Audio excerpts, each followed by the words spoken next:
사무엘하 14장 1절부터 11절 중에 3절까지 먼저 봅니다. 1절부터 3절입니다. 시작.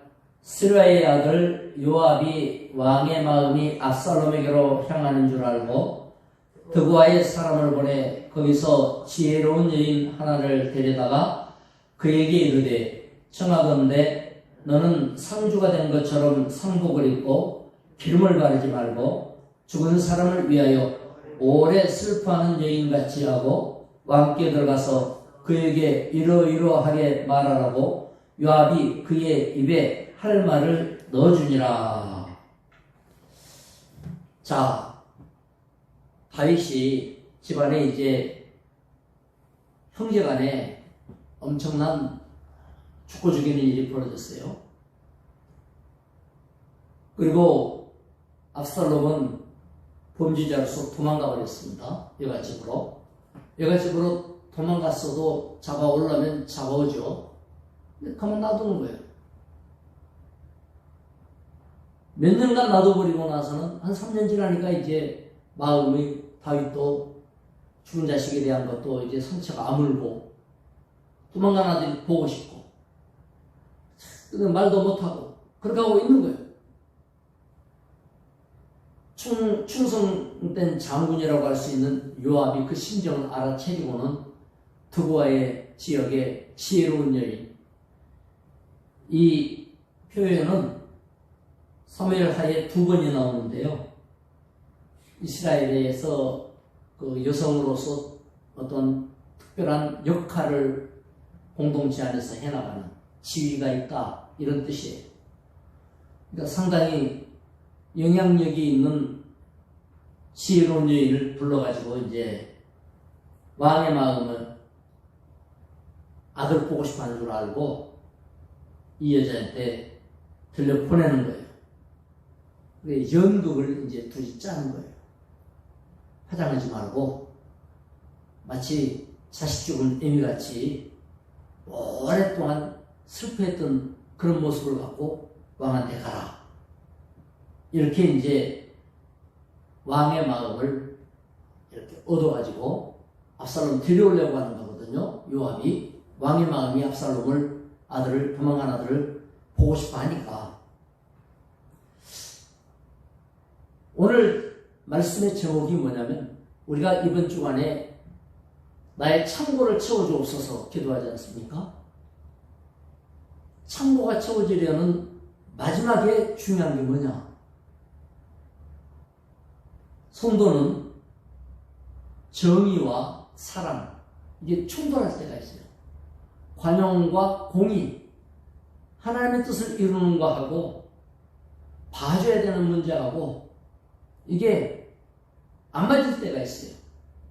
봐주면 하나님의 뜻에 어긋나고 또 올바른 길을 가자니 서러워하거나 섭섭하거나 또는 그 사람이 마음이 떠나거나 뭐 이럴 것 같고 어떤 걸 선택할까에 대한 고민이 있어요. 성도의 바른 선택에 대한 문제예요. 요압은 가서 왕자를 데리고 오려고 자기가 직접 가서 말하면 왕이 그래도 재판자고 사실은자고 이러는데 압살롬을 데려옵시다. 요압이 이렇게 얘기하면 왕이 그래라 못하죠. 왜냐하면 왕이라는 직분 체면이 있으니까. 그래서 이 여자를 들여보내서 연극을 시키는 거예요. 그러니까 요압이 뭐냐면 이 일이 하나님 앞에 옳은 일인지 그런 일인지 그런 거 안 따지고 왕의 마음에만 비위를 맞추는 데만 이 기준을 잡는 거예요. 이게 잘못됐다는 거예요. 왕도 지금 처리를 하지 않고 몇 년이 지나갔는데 가만 놔두잖아요. 그러니까 이스라엘의 정의가 하나님의 공의로움이 세워지려고 하면 왕이 공의를 세우는 일에 힘써야 되는데 자기 집안 일이고 뭐 이러기도 하지만은 왕의 중심에 기준이 무너진 거예요.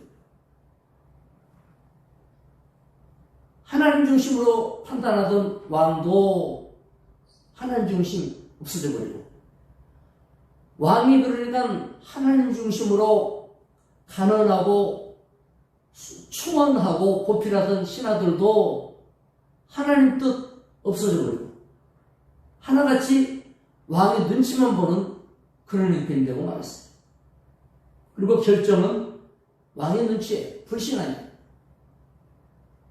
여러분, 믿음이 좋은 사명자를 가까이에 두었다. 이거는 굉장한 축복이에요.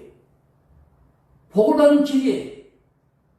천국에 창고가 열리고 나의 창고가 채워지려면 어떻게 해야 되겠느냐?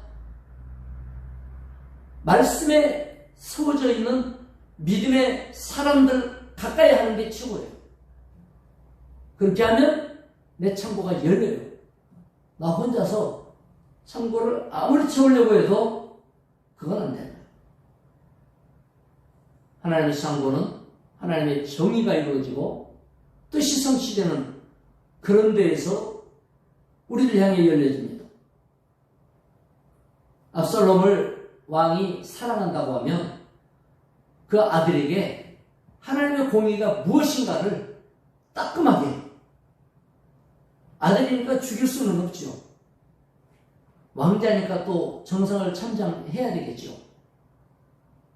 그렇지만 분명한 징계가 무엇인가를 보여줘야 되겠죠.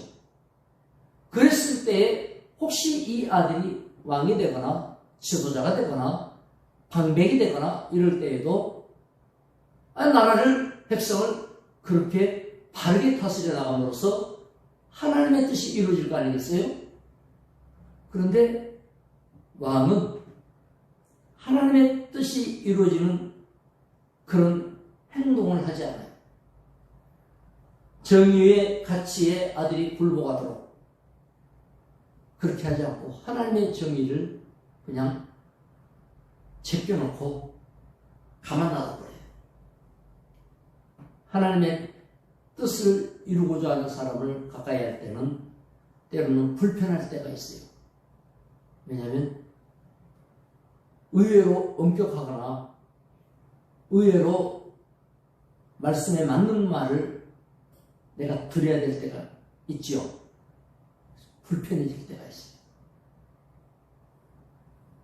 그런데 그게 복이에요. 그 복을 받을 줄 알면 나의 창고는 채워지는 거예요. 말씀 가까이 한다 그 말이에요. 은혜를 가까이 해야 된다 그 말이에요. 자, 11절까지인데요. 9절부터 11절 세 절만 한번 읽어봅시다. 9절부터 시작. 드과 여인이 왕께 아뢰되 내 주 왕이여, 그 죄는 나와 내 아버지의 집으로 돌릴 것이니 왕과 왕위는 허물이 없으리이다. 왕이 이르되 누구든지 내게 말하는 자를 내게로 데려오라. 그가 다시는 너를 건드리지도 못하리라 하니라. 여인이 이르되 청하건대 왕은 왕의 하나님 여호와를 기억하사 원수 갚는 자가 더 죽이지 못하게 하옵소서. 내 아들을 죽일까 두렵나이다 하니 왕이 이르되 여호와께서 살아계심을 두고 맹세하노니 내 아들의 머리카락 하나도 땅에 떨어지지 아니하리라 하니라. 어떤 연극이냐면 상복 입고 이 여자가 왕한테 호소하러 들어가서 이제 말하는 거예요. 왕이여, 나 두 아들이 있는데 둘이 싸우다가 한 놈이 아들 하나를 죽였습니다. 이렇게 되니까 우리 가문에서 저런 살인자가 우리 가문에 있으면 안 된다 하고 살인자를 다 죽이라고 합니다. 나는 아들 둘을 다 이렇게 생겼습니다. 어떡합니까? 이제 과부예요. 과부는 이스라엘이 이제 자식이 어머니를 보호하고 생기를 책임지고 이렇게 되는데 생계도 막막하고 우리 가문은 이제 끝났습니다. 호소하니까 다윗이 그래, 사연은 안타깝지만 두 자식을 다 잃으면 되겠는가? 만약에 그 자식을 죽이자고 하는 사람이 있으면 내가 책임지고 막아주마. 왕이 이렇게 말을 하는 거예요. 지금 다윗은 정의와 관용 사이에서 과부 입장에 서가지고 정의를 버리고 관용을 선택을 해요. 지금 압살롬이 도망가 있는 이야기하고 이 과부 이야기하고 사연이 똑같지 않습니까? 요압이 그 꾸민 거예요. 이 과부하고 꾸며가지고 이 과부 사정을 들어보면 벌 주면 안 되겠구나. 그게 정당한 것 같이 돼버렸어요. 벌을 안 주는 게 당연한 걸로 돼버렸어요. 맞죠? 사람이라는 게 이 사연을 듣고 형편을 따지다가 보면은 그 사람 사연에 집중해야 될 것 같은 때가 있어요. 정말 난처하고 어렵습니다. 지금 형제간에 다윗이 자식들이 싸워가지고 형을 죽이고 도망갔지 않습니까? 그러면은 죽인 놈의 벌을 줘야 당연한 것인데 그 벌 주는 것이 부당하게 되어버렸어요. 이 여인의 말을 듣다 보니까 벌을 주는 게 잘못하는 것이 되어버리는 거예요. 야, 세상 일이라는 게요. 사람에 따라 이걸 뒤집는 기술이 있는 사람을 만나면은 옳은 게 뒤집어져가지고 부당한 게 되고 부당한 게 정의로운 것으로 반짝반짝 빛나는 일이 될 수가 있는 거예요. 기가 막히지 않습니까? 고도의 전략이에요. 세상에는 이런 어두운 흑암의 지혜에 바른 사람이 있어요. 마귀 지혜라고 그러죠. 하나님의 지혜가 아니고 마귀 지혜. 어떻게 그렇게 잘 빠져나가는지, 어떻게 그렇게 잘 둘러대는지, 어떻게 그렇게 잘 만들어내는지, 어떻게 그렇게 좋은 핑계도 많은지. 여러분, 합당한 이유를 만들어내는 데는 아주 도 같은 사람들이 사방에 박혀 있어요. 그런 사람들 친하면 일 처리하는 것은 쉬워질 수 있어요. 일은 착착착 처리가 되겠죠. 그러면 처리되면 처리될수록 어떤 일이 벌어질까요? 복은 떨어져 나가요. 이상하게 일은 처리되는데 남는 게 없어요. 속에 행복하지 않아요. 주변에 사람이 떨어져 나가요. 세상이 어수선해져요. 나쁜 놈이 큰 소리 치는 세상이 되고 말아요. 이렇게 되어지니까 의로운 자는 숨어 들어가고 바른 사람은 멸시당하고 엉뚱한 사람들이 힘을 얻고. 여러분, 다윗의 나라가 지금 망조로 들어가는 모습을 보이고 있는 거예요. 반복되는 고난은 반복되는 불신앙의 결정과 성령의 감동에 대한 거절에서 나오는 거예요. 다윗은 이 일을 놓고 기도하지 않았어요. 이렇게 엄청난 일이 벌어졌는데 기도하지 않아요. 그냥 가만 내버려 둬요.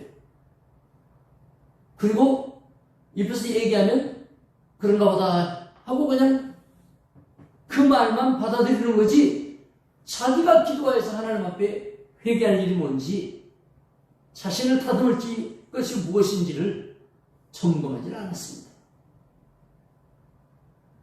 우리의 청구는요, 하나님의 뜻을 찾고 정의를 사랑할 때, 성령의 인도에 순종할 때, 그때 우리의 청구는 내가 청하는 게 아니에요. 하나님이 채워주시는 거예요. 여러분의 삶을 바꿔나가는 능력은 연습을 안 해봐서 잘 안 될 수도 있어요. 근데 깨달을 수는 있어요. 이해할 수는 있어요. 그렇구나 하고 받아들이고 나면 나와야 될 게 뭐냐면 기도예요. 주님, 내가 그렇게 살아왔습니다. 아버지 뜻보다는 나는 내 입장에서만 뭐든지 쳐다보고 말하고 생각하고 그게 버릇이 됐고 내 체질이 됐습니다. 그 바람에 내 창고가 빈 줄도 몰랐습니다. 인지 알았습니다. 주여, 내가 아버지 하나님 사랑한다면서도 알고 보니까 나만 사랑하고 내 사랑에 정신 팔려 있었습니다. 라고 깨우치면, 기도하면 도와주세요. 하나님 붙잡아 주세요. 여러분의 비었던 창고가 채워줄 줄 믿습니다. 제가 여러분에게 안수 기도할 때 하늘 문이 열려지고 여러분의 심령의 창고와 삶의 빈 창고들이 채워져 나가는 그야말로 스위치가 열려지기를 축원합니다. 기도합시다. 하나님 아버지, 우리가 하나님 앞에 창고를 열어달라고 채워달라고 기도합니다. 이제 우리는 깨우칩니다. 주님, 아무것도 생각하지도 판단하지도 아니하고 믿음에 쓰지도 않고 그냥 내버려둔 다윗과 같은 이와 같은 무관심, 무기력, 무능력, 무책임의 신앙의 습관이 우리 자신을 비게 만드는 깨달았습니다. 아버지 하나님이여, 주님을 사랑하기 원하며 말씀에 쓰기 원합니다. 순종하기 원하며 주님 따라가기 원합니다. 오늘부터 주의 창고를 열으시고 성령이여 보여주시옵소서, 깨닫게 하여 주옵소서, 이해시키시고 기도할 때 주님 채워주실 줄 믿습니다. 예수님의 이름으로 기도드리옵나이다. 아멘. 기도하고 계시기 바랍니다. 여러분에서 기도해